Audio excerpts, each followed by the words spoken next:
សាលីហ្វីជាស្ត្រីរបស់ឯងគេមកហើយ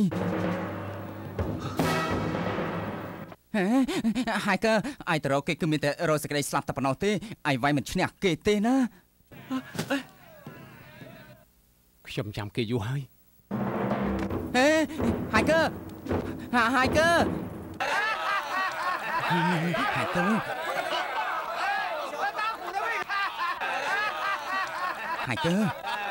ពួកគេមានគ្នាច្រើនណាស់ឯងទៅគឺមានតែស្លាប់តែប៉ុណ្ណោះទេ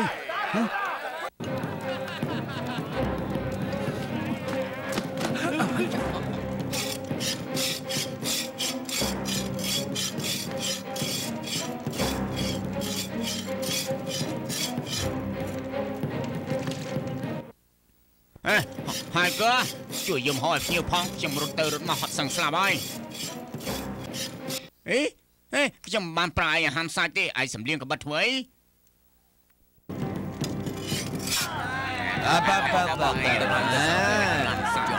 រំសានមែនទេបងឯងស្អាតម្ល៉ាំម្លាយលងមកចាក់សាប់តចូលមកទីអើយមិនចង់ទេលោកម្ចាស់សានលើធ្វើកំពុងតែសប្បាយហើយ这跑了一天的路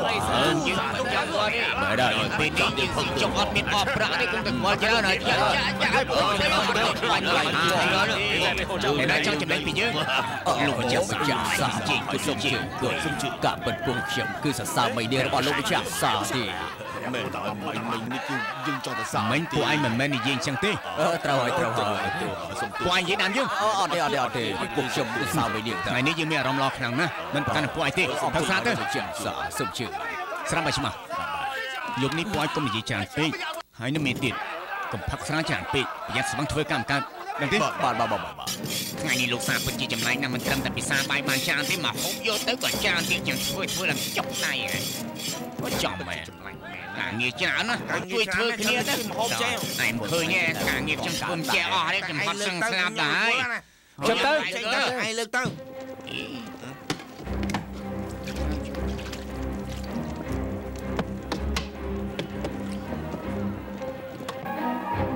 ហើយក៏ឯងលើមហោឲ្យភ្ញៀវយកក្បិតតែធ្វើស្អីឯងចង់វាយជាមួយណាចង់វាយជាមួយលោកសាមែនទេហ៎ឯងមិនចង់រស់ទេទុកក្បិតវិញទៅប្រយ័ត្នខ្ញុំប្រាប់ឯនាងអីយូ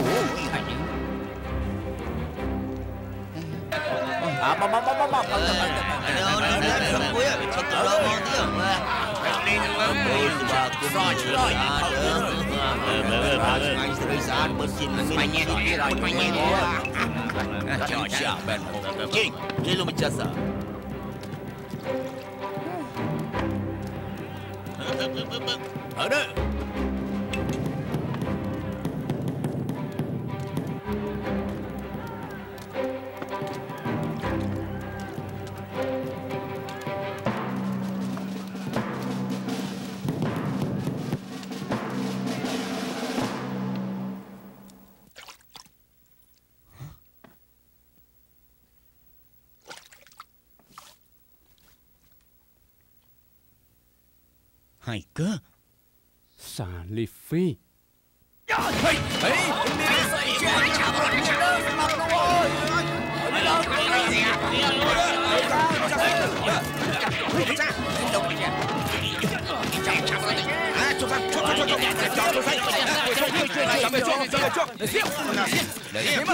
ៅ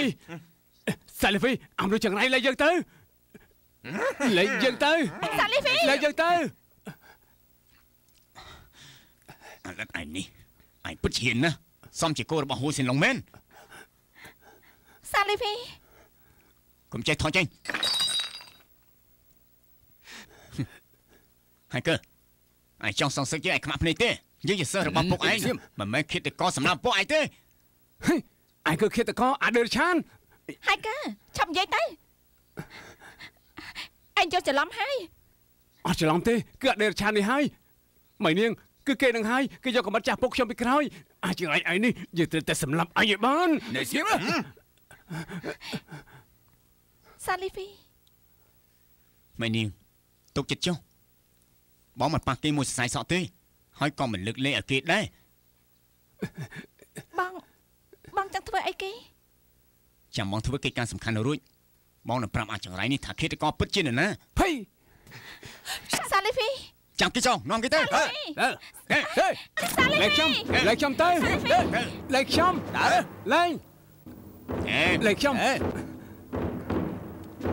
លេខខ្ញុំទៅស្ងៀមឡើងលេខខ្ញុំទៅលេខខ្ញុំ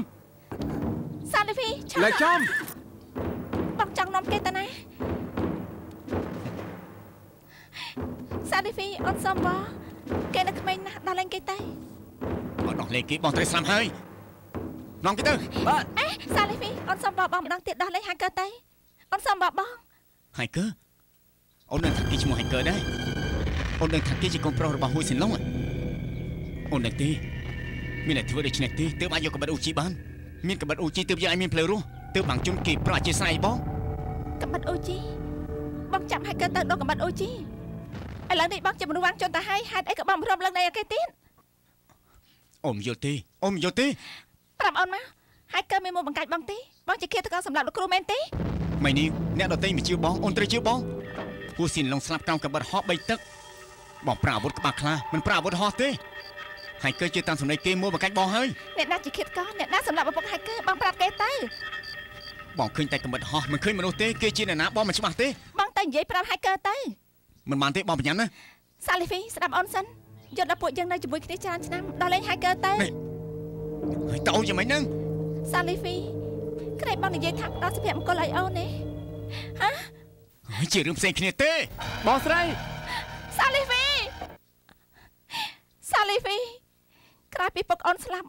បងជួយអូនចេញពីកណ្ដាប់ដៃចោល5ឆ្នាំហើយជប់ឡើងឲ្យតែអូនបាត់ភ្នែកឃើញឪពុកអូនប្អូនប្រុសស្លាប់ក្នុងគ្រាប់ឈាមអូននឹកពុកនឹកប្អូនប្រុសគ្រប់ពេលអូនគ្មានថ្ងៃមកភ្លេចបានទេសុភមង្គលបែបនេះអូននឹងចាំបានទៀតហើយអូនឃើញហើយកើធ្វើឲ្យអូននឹកឃើញប្អូនប្រុសអូនមានអារម្មណ៍ថាប្អូនប្រុសអូនរស់ឡើងវិញហើយហើយនេះអូនត្រូវរស់តទៅទៀតធ្វើឲ្យអូននឹកឃើញភាពរីករាយកាលពីមុនវិញអូនសូមបងដល់លេងគេទៅសាលីវីបងមិនគួរធ្វើបាបក្មេងទេបងដាច់ចិត្តឃើញអូនរស់នៅក្នុងសភាពវេទនាទេអូនមិនចង់នឹកឃើញអតីតកាលទេអូនពិបាកចិត្តណាស់អូនពិបាកចិត្តណាស់សាលីវីម៉ែនាងកុំយករឿងចាំមករំលឹកទៀតអូនចង់ប្រាប់បងស្អីទៀតហ៎អូនចង់ប្រាប់បងថាមានតែឥឡូវនេះទេផ្ដោតសុភមង្គលអូនបានមែនទេអូនទៅបងជាស្អីទៅឆ្នាំនេះបងធ្វើគ្រប់យ៉ាងដើម្បីអូនធ្វើចឹងបានន័យថាបងអូនជាអាចង្រៃនេះហើយវាជារឿងផ្សេងបងជាប្រុសដែលអូនស្រឡាញ់បងជាជីវិតរបស់អូនក្នុងចិត្តអូនស្រឡាញ់តែបងម្នាក់គត់គេជាក្មេងជាប្អូនប្រុសអូនប្រុសបងយល់ទេក្រៅពីស្រឡាញ់បងអូនចង់បានគ្រួសារសាច់ញាតិប៉ុន្តែសាច់ញាតិអូនស្លាប់អស់ទៅហើយ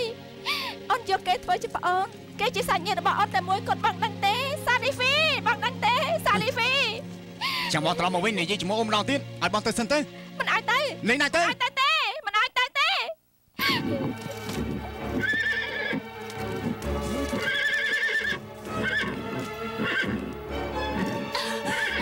លេងសិន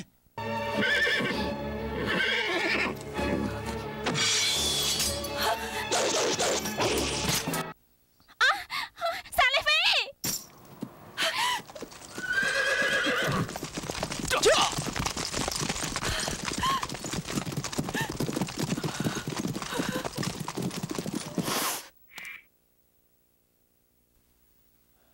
អូលោកម្ចាស់អាយមកល្អណាស់ខ្ញុំនៅម្នាក់ឯងស្មារតីមិននឹងណូទេលោកម្ចាស់កុំបារម្ភអីពេលនេះសាលីហ្វីយាមនៅខាងក្រៅសំណាក់រងចាំចាត់ការហើយយប់នេះឲ្យតែផុតមួយយាមក្បាលរបស់ព្រះម្ចាស់លើឡើងប្រកាសជាធ្លាក់ពីលើស្មោះហើយយើងមិនមែនបារម្ភពីរឿងទាំងអស់នេះទេយើងខ្លាចកៅស៊ីនជីចាប់បានចំណុចខ្សោយរបស់ពួកយើងហើយចាប់ពួកយើងយកទៅប្រហារជីវិតលោកម្ចាស់ទុកចិត្តជឿបើសិនជាសាលីហ្វីធ្វើមិនបានសម្រេចទេនោះពួកយើងសម្រាប់គេបំបិទមាត់ទៅពួកគេមិនដឹងថានរណាជាអ្នកប្រព្រឹត្តនោះទេហើយដល់ពេលនោះកៅស៊ីនជឿនៅតែមានទោសដដែលដល់ពេលនោះព្រះអង្គច្បាស់ជាប្រហារជីវិតគេមើលទៅមានតែប្រាវិធីនេះទេ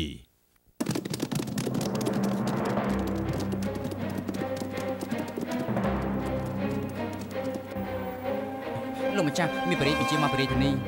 ព្រះរាជបញ្ជាឆាប់ចេញទៅវាងជន់ទទួលរាជសាររាជសារព្រះអង្គមានដូចតទៅវាងជន់ប្រញាប់ទៅការជើទទួលភារកិច្ចត្រូវចេញដំណើរក្នុងថ្ងៃនេះមិនឲ្យខកពេលទេទាហាននៅការជើយើងប្រកល់